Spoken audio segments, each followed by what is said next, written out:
In this video, we're going to edit our list a little bit, and we will make the list of items for each section under UI segmented control load from a remote server from our remotely hosted PHP script. And first of all, let's go to a PHP script and discuss its structure. So I have created a PHP script called listofitems.php, and basically this PHP script has few headers which are optional. You don't need to have them, but I like my PHP script not to have any cache. And then basically this PHP script will accept an HTTP parameter via the get, and we'll check if it is a request for a private list. It will create a PHP array with 2 items in it. And then it will echo back a response, which is going to be a JSON representation of this PHP array. And the same is going to be true for a protected list.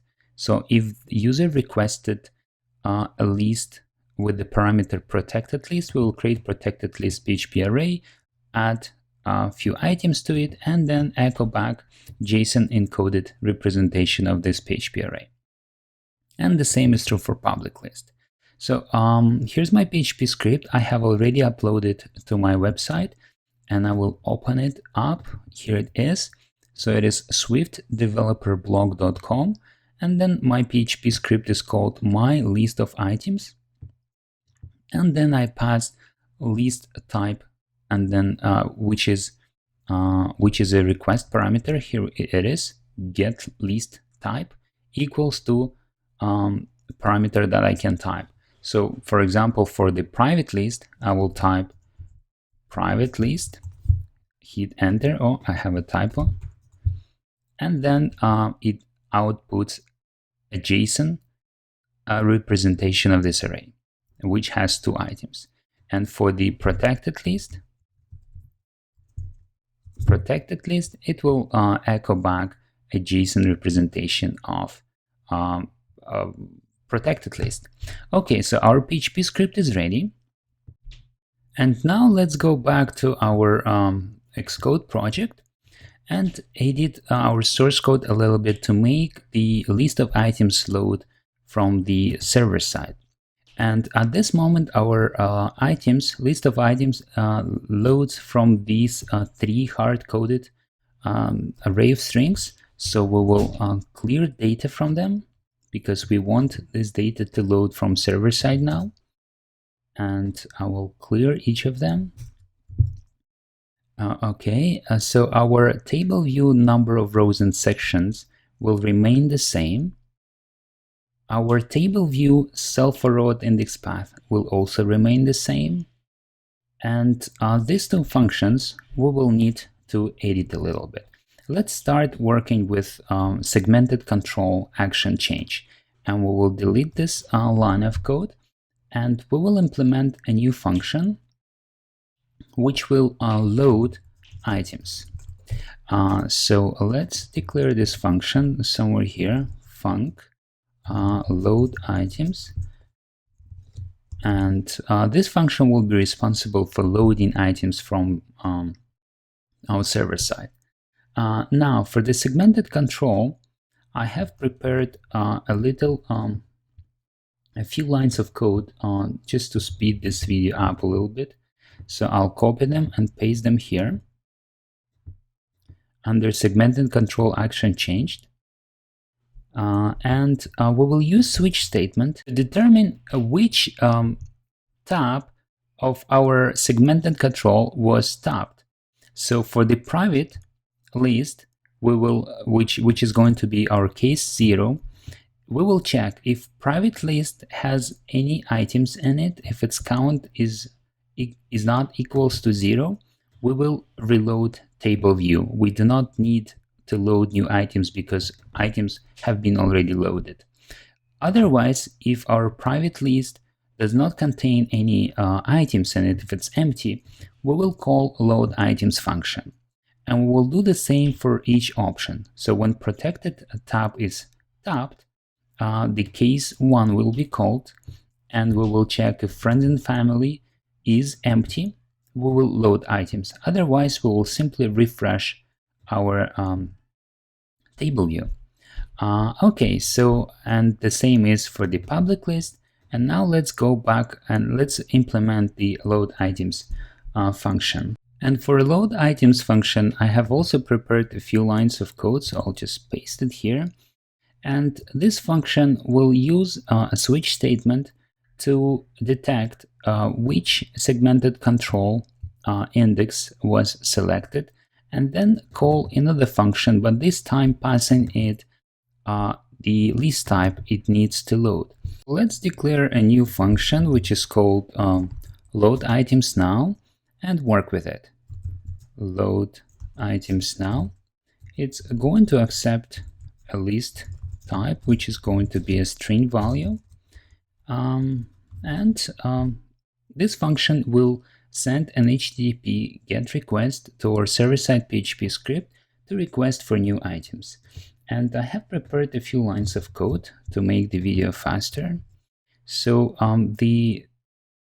first of all, we need to declare a list URL string, and that's going to be a URL to our PHP script. In my case, it is swiftdeveloperblog.com, my list of items, and then it accepts one request parameter, which is called list type, and then I simply append list type value, which was passed to me from load items function.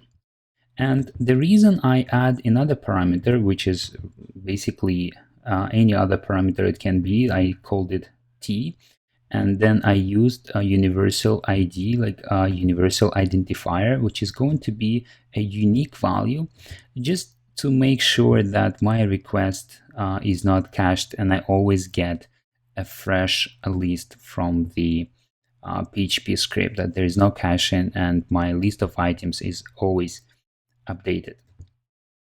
Okay, and then I take this string and I wrap it inside of an SURL object.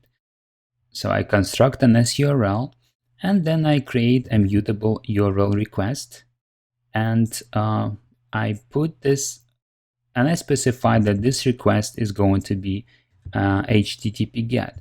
And oh my god, I just realized that this video I'm recording, I did not increase the font size. So let me quickly do that.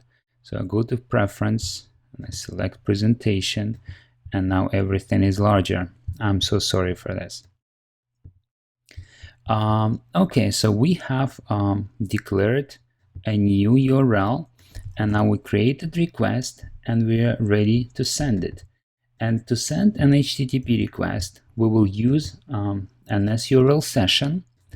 So I will create a task, which is going to be an SURL session, shared session, data task with request. And that's going to be a completion handler. Yes. And because this is going to be a task, I need to make resume.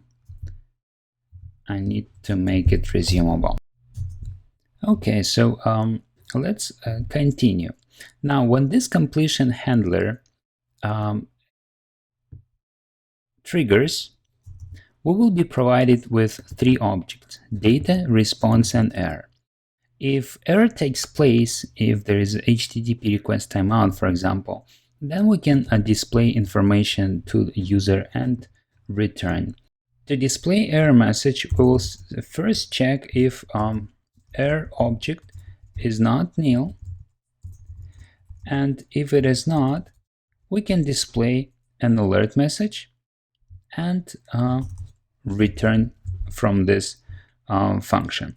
And to display alert message, I'm using UIAlertController, which will display user message, which is going to be a localized description from our error message. And error message comes to us with this completion handler. And this UIAlertController will have only one button, which is going to be a button with OK, a label on it. And this button will not do anything. We're not declaring a completion handler for it. but it will simply let the UI controller or the alert dialog disappear. And then we will return from this function. One important thing is that for us to display this alert dialog, we will need to call it on the main thread. So we will need to dispatch a new asynchronous task. I'll put it here, a new asynchronous task, and complete it here. Because this code is going to be run from a background thread. And if we want to communicate back to our UI from a background thread, we will need to call an asynchronous task on the main queue. Okay, so if error takes place, we display an alert message. But if everything is okay, we can start working with the JSON. And the JSON document or JSON response will be inside of this data object. So let's take this data object and convert it to a JSON representation. So to do that, we will use JSON serialization, JSON object with data, which will accept the data object, and we will convert it into NS array. So that will be a JSON string, which will be converted to our NS array structure. Now, because our JSON response is an array, you see this JSON array, we are converting it to NS array. But if our JSON was a dictionary, we would just convert it to NS dictionary. And also notice that I'm using try here, and this is because this function, JSON object with data, might throw an error. And for that, I'm using try, and I will need to take this line of code and wrap it inside of do and catch. Inside of do and catch. And if an error happens, like for now, let's simply print out an error.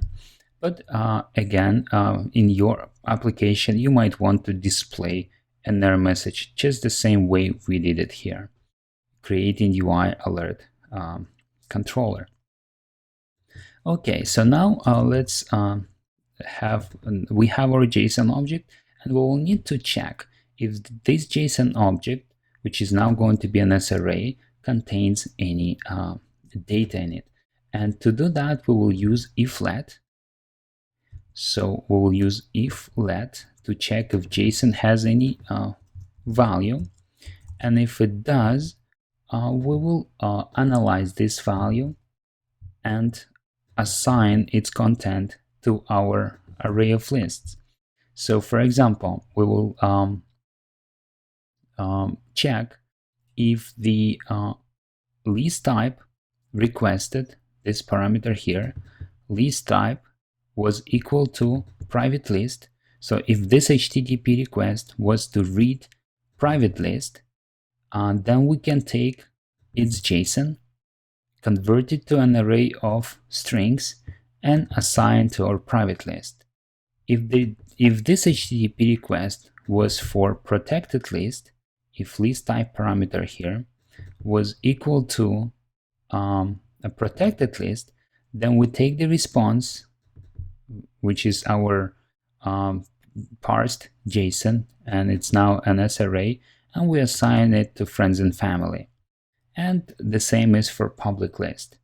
And once everything is done, we will need to reload our table view. Once everything is done, and actually even if error takes place, we need to reload our table view. And now our Xcode complains. It says cannot assign property private list because it is a constant. Yes, if we scroll up, we will see that our private list and friends and family list and public list, they're all constant. So I will now need to make it variables, because we're assigning it a new data. So let me build it now to see if there are any errors. And a build failed. I still have some errors. Let me go down and see load items, my segmented control. Did I make a mistake here? Let me copy it. Selected index. Let me build it again. Build failed. Why? Here we go, another typo. Let me run it again.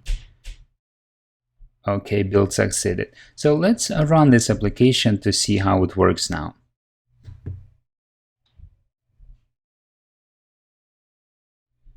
Okay, my mobile application is up and running, and I have private selected, but it did not load anything. Let me click on protected. I have a friends and family list, public.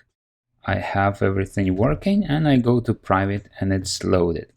Okay, so information loads up well, and there are a couple of things we need to do. Well, first of all, our refresh button is not working, and our private button did not load any information. So let's first enable our refresh button. So when user clicks on refresh button, let's go down and see what we are doing here. When user taps on refresh button, we are simply reloading data, but this is not enough now. Now we have load items function. So let me simply trigger that load items function. And what it will do, it will determine which tab in our segmented control is selected or clicked, and then it will request items for that tab. So load items function is now very handy. So this should make the refresh button to trigger load items, and it will load items for the selected tab. Now let's call load items from one more place, and we will call it from view did load. I will paste it here and run my application one more time.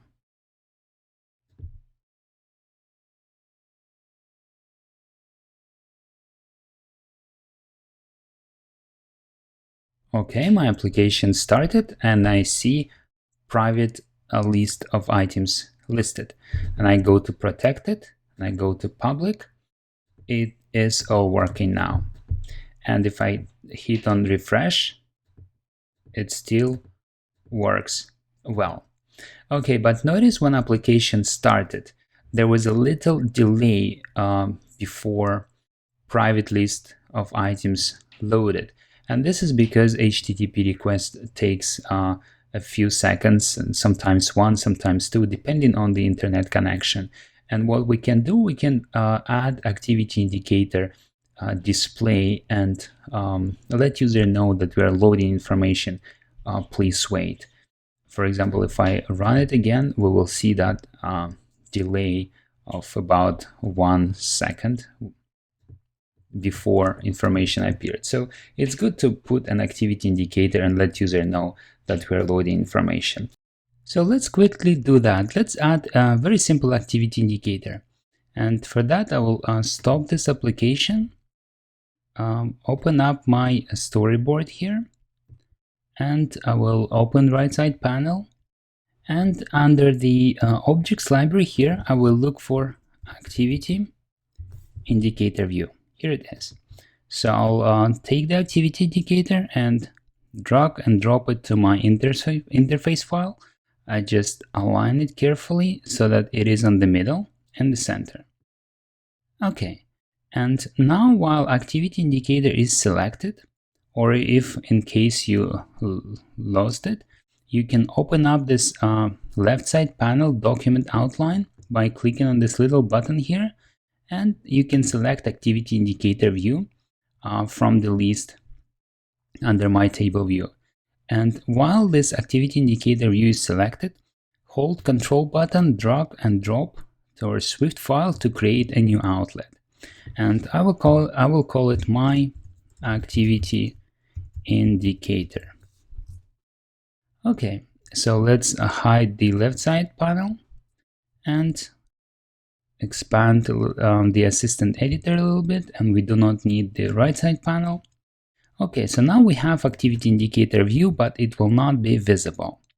And actually by default, let's make sure it's not visible. So I'll select activity indicator, and under activity indicator view behavior, let's check this hides when stopped, so that it is hidden when our view loads.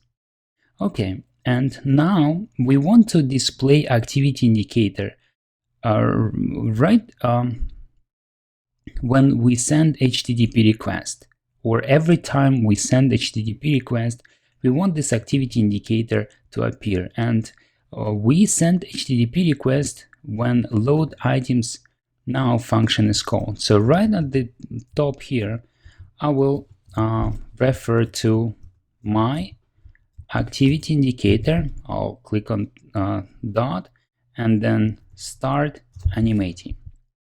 I'll make it animating, and I will stop it animating right after I received a response.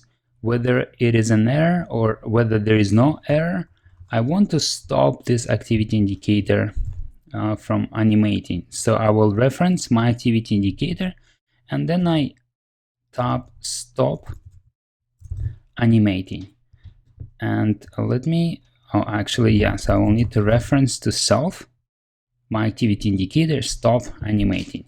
So let me build it now. I think everything is going to be well. Yes, and let's run this application quickly to see if our activity indicator is working.